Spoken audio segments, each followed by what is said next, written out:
ce sont des notions qui sont liées aux aspects de Dieu. Ce sont des notions liées aux aspects de Dieu.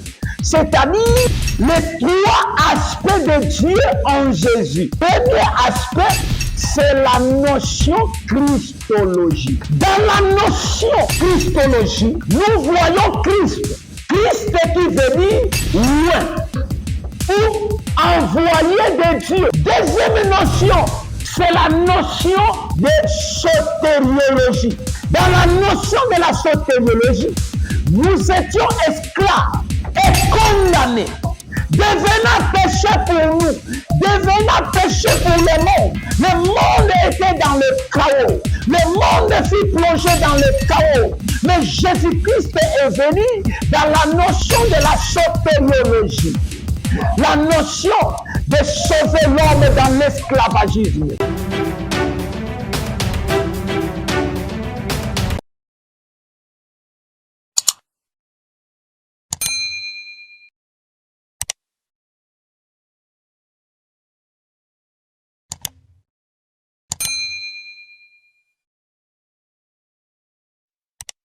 Bienvenue sur notre émission Le mystère de la parole de Dieu.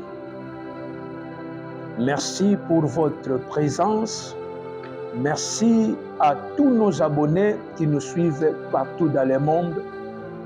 Et cette émission a son objectif de nous révéler le mystère caché de Dieu dans sa parole.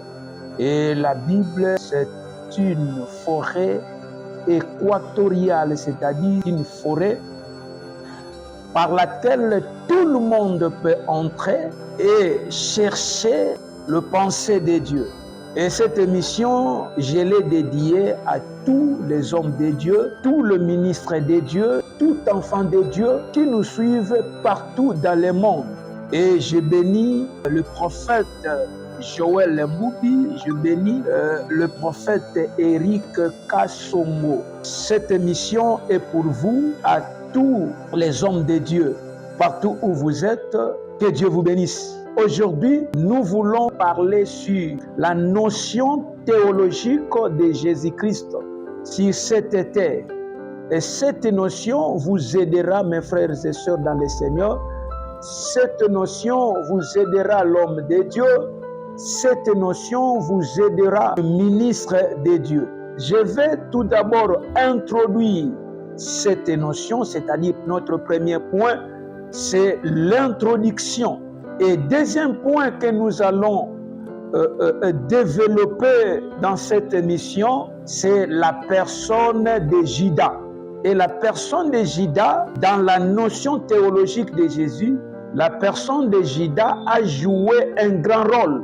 Et à la troisième point, nous allons maintenant développer, démontrer, décortiquer la notion théologique de Jésus-Christ de Nazareth. Et pourquoi ces notions? Quel est l'objectif de ces notions théologiques de Jésus-Christ sur cette terre? Et à la fin, quatrième point, nous allons conclure ensemble avec vous. Et si vous avez aimé, partagez, likez. Et si vous êtes nouveau dans cette émission ou dans cette chaîne YouTube Joab Ministry TV, abonne-toi, commentez et l'Éternel vous bénira abondamment. Gloire à Dieu. Par notre introduction, je suis dans le livre de Genèse, chapitre 3, verset 15. Ici, il y a deux volets. Avant le péché et après le péché. Ces notions ne consistent pas avant le péché, mais ces notions consistent après le péché. Après le péché, qu'est-ce qui est arrivé? Le monde fut plongé dans un chaos éternel. L'humanité avait besoin d'être plus puissant que le diable. Et c'est pourquoi Dieu avait besoin d'envoyer Jésus-Christ pour mourir sur la croix de Golgotha. C'est-à-dire qu'il n'y avait rien. Le péché est entré à travers Adam et Ève. Et le monde fut plongé dans le chaos. Et comme le monde fut plongé dans le chaos, pour s'en sortir, l'humanité avait besoin d'un homme ou d'un être puissant plus que le diable. Parce que le diable avait séduit Adam et Ève. Et rien ne marchait. Ils vivaient sous la malédiction. Ils vivaient sous le péché. Ils vivaient dans la mort. La mort est entrée. Et le monde fut plongé dans le chaos. Les personnes n'étaient pas considérées devant Dieu. Et pour racheter, pour en faire sortir le monde dans le chaos éternel, Dieu avait besoin d'un homme puissant, plus que le diable. Mais pour y arriver, il fallait que Jésus puisse naître, il fallait que Jésus puisse souffrir, il fallait que Jésus puisse mourir et ressusciter. Le Dieu Tout-Puissant doit utiliser la personne de Judas. Et la personne de Judas, où Judas n'était pas n'importe qui. Et nous allons trouver Judas dans la ceinture de Jésus. Nous allons trouver Judas parmi les 12 disciples de Jésus. Parmi le collaborateur de Jésus. Parmi ceux qui travaillaient avec Jésus. Et Judas n'était pas n'importe qui. Le financier, celui qui gardait tout l'argent. Et Judas était l'oncle de Jésus, c'est-à-dire Jésus neveu de Judas. Il appartenait dans la famille, c'est l'un de la famille. Et Dieu va utiliser Judas pour accomplir la mission. Et la personne de Judas, l'un des 12 disciples de Jésus selon Matthieu, chapitre 10, verset 4. Il accompagnait Jésus pendant, bien-aimé dans le Seigneur, pendant tout son ministère. Pendant le ministère de Jésus, Judas était là. Il accompagnait Jésus. Tout ce que Jésus faisait, Judas était là. Je voudrais dire ceci, que partout où tu pouvais y être, il y a un Judas. Même dans ton ministère, il y a un Judas. Dans ta famille, il y a un Judas. Partout où tu pouvais y être, il y a un Judas. Bisika nyonso kozala Judas zali. Na kati ya famille Judas zali. Na kati ya ndaku Judas zali. Na société, na ndaku bisiko zali. Bien-aimé Judas zali. Na veni Judas zali. Partout où tu pouvais y être, il y a un Judas. Et Yesu pas comme à un niveau, il y a qu'on racheter le monde. Pour abimisa mokili, na kati ya chaos éternel. Nzamba zalaki na besoin ya ko utiliser Judas. Pourquoi Nzambe a ko utiliser Judas? Judas zalaki n'importe qui te. Ba bengi Judas Iscariote. Pourquoi Judas Iscariote? Judas était l'un des habitants de Cariote. Cariote, une ville. Judas, c'est la personne. Cariote, c'est la ville. Et la ville où habitait Judas. Voilà pourquoi qui est Judas Iscariote. Et Judas, il est remarquable par son invention quand Marie répandit le parfum sur les pieds de Jésus. Bah, remarqua qui est Jésus. Selon Jean chapitre 12, verset 4. Tout le monde a que naba attitude naïe, naba intention naïe, na lolenge naïe ya kovanda. Bah, remarqua qui déjà un esprit na katia Judas. Le jour où Marie de Magdala, azalaki mwasi oyo, azalaki possédé na cet esprit. Et Jésus Christ soit kangolaki. Mais Judas était remarquable. Na tango Marie de Magdala zokosopa parfait na makolo ya Yesu. Et selon l'attitude naïe, selon sa façon de vivre, bien aimé, je voudrais épingler quelque chose. Tu dois discerner, tu vis avec qui. Tu es entouré par qui? Parce que souvent, nous sommes toujours trahis par des personnes qui nous entourent. Nous sommes toujours trahis par des personnes qui nous aident, qui viennent tout autour de nous. L'homme de Dieu, Mosayanda, comment na collaborateur, comment na tunyoso bazo kwanture. Bazama bete, mais bakoki kozala possédé par esprit de Judas. Pourquoi pour nanzela na ye ba faiblesse na ye. Nanzela na ye ba force na ye. Nanzela na ye ba nini oyo ezakati na yo ezoko faire évoluer. Conseil gratuit. Talanani aza tout autour. La personne de Judas, remarquez, il faut oyeba ko remarquer batunyo sobaza attitude na bango envers eux. Leurs attitudes. Et c'est par lui, c'est lui qui trahit Jésus. Matthieu chapitre 14, verset 10 à 11. C'est lui qui va trahir Jésus. Alors, bien aimé dans le Seigneur, Jésus est trahi par Judas. La troisième point de notre émission, c'est la notion théologique de Jésus. Dans la notion théologique de Jésus-Christ, nous avons trois notions. La première notion, c'est la notion de Christologie. La deuxième notion, c'est la notion de sotériologie. La troisième notion, c'est la notion ecclésiologie. Dans la notion de Christologie, Jésus est trahi. Jésus est vendu. Pourquoi Jésus doit être vendu?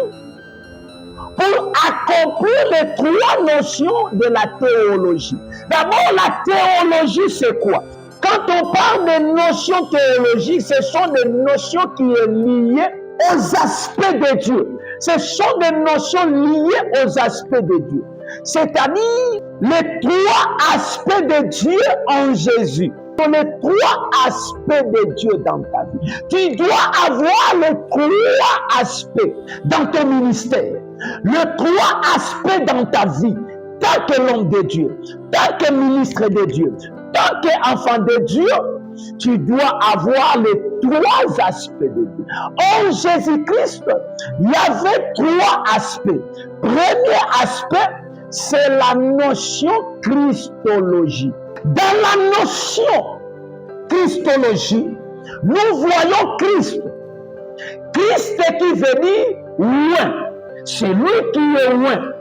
Ou envoyé de Dieu. C'est ça la notion de la Christologie. Envoyé de Dieu, loin de Dieu. C'est une notion de sauveur. Notion du salut. C'est-à-dire sauver l'homme dans le péché, sauver l'homme dans la malédiction, sauver l'homme dans la mort. Jésus-Christ devait sauver l'homme du péché, devait sauver l'homme de la mort. L'homme est mort comment? L'homme est mort dans le péché. L'homme est mort dans la malédiction. L'homme est mort dans le milieu familial. Selon Romains chapitre 5, verset 8. C'est là où Jésus va prendre la forme. Il prend la place de l'homme. L'homme était maudit. L'homme dans le péché. La notion de la Christologie, c'est une notion de sauver l'homme dans le péché. Et c'est une notion que Jésus-Christ prend la forme de l'homme. Il prend la place de l'homme. L'homme était pécheur. L'homme était dans la malédiction. L'homme était mort. Mais Jésus a pris la place de l'homme. Il a pris la malédiction. Il a pris tes péchés. et il est mort et ressuscité pour toi. Voilà pourquoi la Bible dit, c'est lui qui est en nous est plus fort que celui qui est dans le monde. Bien-aimé dans le Seigneur, la notion de la Christologie, Christ qui veut dire loin, Christ qui veut dire envoyé de Dieu. Jésus était envoyé par Dieu pour nous sauver. Jésus-Christ était envoyé par Dieu pour prendre ta place. Deuxième notion, c'est la notion de sotériologie. Sotériologie. Dans la notion de la sotériologie, nous étions esclaves et condamnés dans le péché. Qui est esclave? Esclave, c'est celui qui dépend d'un maître. Or, nous sommes dépendants du diable. Nous dépendons du diable. C'est-à-dire tout ce que nous faisons, nous ne faisons pas selon la volonté de Dieu, mais nous le faisons selon la volonté du diable. Le diable est en train de nous pousser de faire quoi que ce soit. Nous sommes esclaves du péché. Nous sommes esclaves de la malédiction. Nous sommes esclaves des liens familiales. Nous sommes esclaves de coutumes. Nous sommes condamnés. Tu es condamné des liens familiales. Voilà pourquoi Jésus doit venir dans la notion de la sotériologie. La notion de la sotériologie, il est venu nous délivrer dans l'esclavagisme. Il est venu nous enlever dans la condamnation, c'est-à-dire racheter par un grand prix. Jésus nous a rachetés par un grand prix, devenant péché. Devenant péché pour nous, devenant péché pour le monde. Le monde était dans le chaos. Le monde fut plongé dans le chaos. Mais Jésus-Christ est venu dans la notion de la sotériologie. La notion de sauver l'homme dans l'esclavagisme. La notion de sauver l'homme dans la condamnation. Il prend la condamnation de l'homme. 1 Pierre chapitre 4 verset 6 et 1 Pierre chapitre 3 verset 18 à 19. C'est la notion de la sotériologie. Troisième notion, c'est la notion ecclésiologie. Ecclésiologie. La notion ecclésiologie, après être racheté à un grand prix, il a uni des personnes rachetées dans un même lieu, dans un même corps, appelé Église. Voilà pourquoi le mot ecclésia, ecclésia qui signifie appelé hors, mis à part parmi les mis à part, bien aimés dans le Seigneur. Lorsque Jésus est venu, il nous a rachetés. Et après avoir été racheté par un grand prix, il nous a unis dans un même corps, mis à part, parmi les mis à part. Lorsqu'on parle de mis à part parmi les mis à part, nous formons un corps qui est l'Église. L'Église est tirée du monde, mise à part parmi les mis à part. Je voudrais dire à quelqu'un que dans ta vie, tu es mis à part parmi les mis à part. Ou quelqu'un qui est mis à part parmi les mis à part, le yeux de Dieu est fixé sur lui. Il est dans un même corps appelé Église. Éphésiens chapitre 2 verset 19 à 21. Après avoir été unis ensemble dans un corps qui est l'Église, c'est alors l'homme devient saint. L'homme devient enfant de Dieu. L'homme devient participant à la gloire de Dieu. Voilà pourquoi la Bible dit à tous ceux qui auront cru, à tous ceux qui l'ont reçu, il leur a donné le pouvoir de devenir enfants de Dieu. Ceux qui sont nés ni de la volonté de la chair, ni de la volonté du sang, mais de la volonté de Dieu. Nous sommes devenus participants de la gloire de Dieu. Que Dieu vous bénisse abondamment. Likez, partagez, abonnez-toi, commentez. l'Éternel vous bénira abondamment. Par la conclusion, Jésus-Christ devait être livré pour accomplir l'œuvre de la croix. Or, pour l'accomplir, Dieu doit utiliser Judas pour trahir Jésus. Et après avoir trahi Jésus, c'est alors que Jésus-Christ va accomplir les trois notions théologiques qui est la christologie, la sotériologie et ecclésiologie. Que l'Éternel vous bénisse abondamment. Sans cette livraison, nous serions encore des pécheurs. Mais grâce à cette livraison, nous sommes devenus enfants de Dieu. Sans cette livraison, nous serions des pécheurs, des hommes maudits, des hommes vivant dans l'esclavagisme. Mais grâce à cette livraison, nous sommes devenus enfants de Dieu, nous sommes devenus des saints, nous sommes mis à part parmi les mis à part, nous sommes unis dans un même corps et nous sommes saints, nous sommes devenus enfants de Dieu et nous sommes participants à la gloire de Dieu. Que Yahweh vous bénisse abondamment. Partagez, likez, abonne-toi, l'Éternel vous bénisse. J'ai dit merci à tous les hommes de Dieu qui nous ont suivis. Merci à mon épouse Charlie Kinkela.